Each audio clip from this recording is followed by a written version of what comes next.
Ketahuilah, manusia ada yang bahagia dan ada pula yang menderita. Begitu juga, tiap orang memiliki dua rasa itu, yakni bahagia dan menderita. Bila kebaikan dan keikhlasannya lebih banyak, itu artinya sifat-sifat hawa nafsunya telah berganti dengan sifat-sifat ruhani. Jika seseorang mengikuti hawa nafsunya, maka yang terjadi adalah sebaliknya. Sifat-sifat ruhaninya berganti dengan sifat-sifat hawa nafsu. Jika kekuatan antara kebahagiaan dan penderitaannya sama, maka yang menjadi pertimbangan selanjutnya adalah amal baik dan harapan sang hamba pada Allah Subhanahu wa Ta'ala, Ar-Raja. Allah Subhanahu wa Ta'ala berfirman, siapa yang melakukan amalan baik, maka baginya pahala 10 kali lipat amalnya. Quran Surah Al-An'am ayat 160. Berdasarkan pertimbangan pada amal baik dan raja, inilah kemudian Allah Subhanahu wa Ta'ala menambahkannya pada timbangan amal sang hamba. Ini tidak terjadi pada orang yang sudah mengganti seluruh sifat nafsaniyahnya dengan sifat ruhaniyah secara sempurna. Sebab hamba semacam itu tidak perlu ada penimbangan amal. Mereka datang ke mahsyar tanpa harus dihisab dan langsung masuk surga. Sebaliknya, yang hanya bertahan dengan seluruh sifat nafsaniyahnya, dia akan masuk neraka. Adapun orang yang lebih banyak kebaikannya, maka ia masuk surga tanpa azab. Allah Subhanahu wa Ta'ala berfirman, dan adapun orang-orang yang berat timbangan kebaikannya, maka dia berada dalam kehidupan yang diridai. Al-Qari'ah ayat 67. Adapun jika amal buruknya lebih banyak dari amal baiknya, maka dia akan diazab sebagai bentuk hukuman. Kemudian akan dikeluarkan dari neraka jika di dalam hatinya ada iman, lalu dimasukkan ke dalam surga. Yang kami maksud dengan kebahagiaan dan penderitaan di sini ialah silih bergantinya amal perbuatan, yakni antara amal baik dan amal buruk. Rasulullah Shallallahu Alaihi Wasallam bersabda, orang yang menderita terkadang bahagia dan orang yang bahagia terkadang menderita. Tolak ukurnya adalah jika amal baik seseorang lebih banyak, maka ia bahagia, dan jika amal buruknya lebih banyak, maka ia menderita. Manusia yang bertobat, beriman dan beramal saleh, berarti ia sedang menggantikan penderitaan atau kemalangannya menjadi kebahagiaan. Adapun takdir tentang bahagia dan menderita yang ditulis sejak azali sifatnya menyeluruh. Rasulullah Shallallahu Alaihi Wasallam bersabda, orang yang bahagia sudah ditakdirkan bahagia sejak dalam perut ibunya. Begitu pula, orang yang celaka sudah ditakdirkan celaka sejak dalam perut ibunya. Hadis riwayat Muslim. Terkait takdir yang ini, orang tidak bisa mencari tahu. Sebab, hal itu termasuk bagian dari rahasia takdir. Yang mana jika manusia memaksakan untuk membahasnya, ia akan terpeleset menjadi zindik, meninggalkan ibadah syariat, dan merasa cukup dengan suratan takdir. Oleh karena itu, seseorang tidak boleh berlindung pada rahasia takdir untuk meninggalkan amal saleh. Seperti alasan, kalaupun aku di zaman azali sudah ditakdirkan menderita, maka tidaklah ada manfaatnya beramal saleh. Dan, jika aku memang ditakdirkan bahagia, maka tidaklah membahayakan bagiku untuk melakukan amal buruk. Pengarang kitab Tafsir Al-Bukhari berkata, sesungguhnya kebanyakan dari rahasia itu diketahui, tapi tidak perlu dibahas. Contohnya rahasia takdir. Iblis, ketika ia mengelak untuk tidak menghormati Adam, ia berkelit pada hakikat takdir. Ketika ia ditanya mengapa engkau tidak menghormati Adam, ia menjawab, ini kan takdirmu ya Allah. Dengan begitu ia kufur dan diusir dari surga.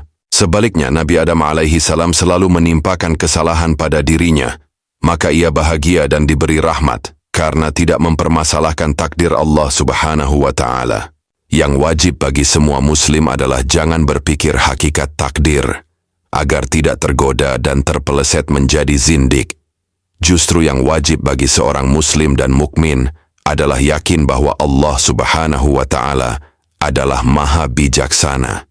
Segala sesuatu yang terjadi dan terlihat oleh manusia di muka bumi ini, seperti kekufuran, kemunafikan, kefasikan, dan sebagainya, adalah perwujudan dari kemahakuasaan Allah dan hikmahnya. Dalam hal ini terdapat rahasia luar biasa yang tidak dapat diketahui kecuali oleh Nabi Muhammad SAW.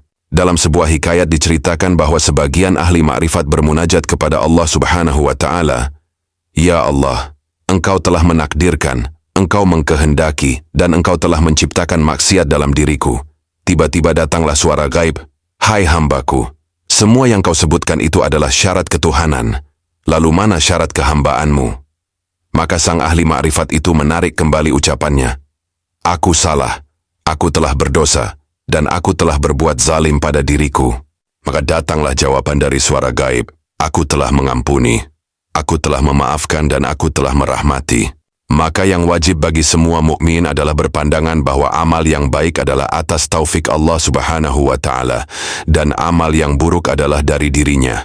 Jika itu yang dilakukan, maka ia termasuk ke dalam hamba-hamba Allah Subhanahu wa Ta'ala yang dikisahkan dalam Al-Quran, dan juga orang-orang yang apabila mengerjakan perbuatan keji atau menganiaya dirinya sendiri, mereka mengingat Allah, lalu memohon ampun terhadap dosa-dosa mereka, dan siapa lagi yang dapat mengampuni dosa selain daripada Allah. Quran Surah Ali Imran ayat 135. Jika seorang hamba menganggap bahwa perbuatan maksiat berasal dari dirinya, maka ia termasuk orang yang beruntung dan selamat. Ini lebih baik ketimbang menganggap bahwa dosa adalah dari Allah Subhanahu wa Ta'ala, meskipun secara hakiki Allah Subhanahu wa Ta'ala yang menciptakannya. Adapun mengenai sabda Nabi Sallallahu Alaihi Wasallam ini, orang yang bahagia ditakdirkan bahagia sejak dalam perut ibunya. Begitu pula, orang yang celaka sudah ditakdirkan celaka sejak dalam perut ibunya. Yang dimaksud dengan kata ibu, menurut ahli tasawuf adalah kumpulan dari 4 unsur, yakni tanah, air, api, dan angin, yang ada dalam tubuh manusia. Tanah dan air merupakan simbol kebahagiaan, karena keduanya menghidupkan dan menumbuhkan iman, ilmu, dan tawadhu dalam hati. Sedangkan angin dan api adalah kebalikannya, karena keduanya merupakan simbol penghancur dan pemusnah. Maha suci Allah Subhanahu wa Ta'ala yang mengumpulkan berbagai unsur yang berlawanan ini, seperti halnya air dan api, dalam satu tubuh manusia. Sebagaimana pula Allah Subhanahu wa Ta'ala memadukan antara cahaya dan kegelapan di awan. Allah Subhanahu wa Ta'ala berfirman, Dialah Tuhan yang memperlihatkan kilat kepadamu untuk menimbulkan ketakutan dan harapan, dan Dia mengadakan awan mendung. Quran Surah Ar-Ra'd ayat 12. Sayyid Yahya bin Mu'ad Ar-Razi pernah ditanya, Wahai Syekh, dengan apa engkau makrifat kepada Allah? Beliau menjawab, dengan berpadunya sesuatu yang berlawanan. Maka dari itu, manusia adalah gambaran dari Ummul Kitab dan merupakan cerminan dari Allah Subhanahu wa Ta'ala dalam kemuliaan dan keindahannya. Manusia juga merupakan cerminan dari semua makhluk.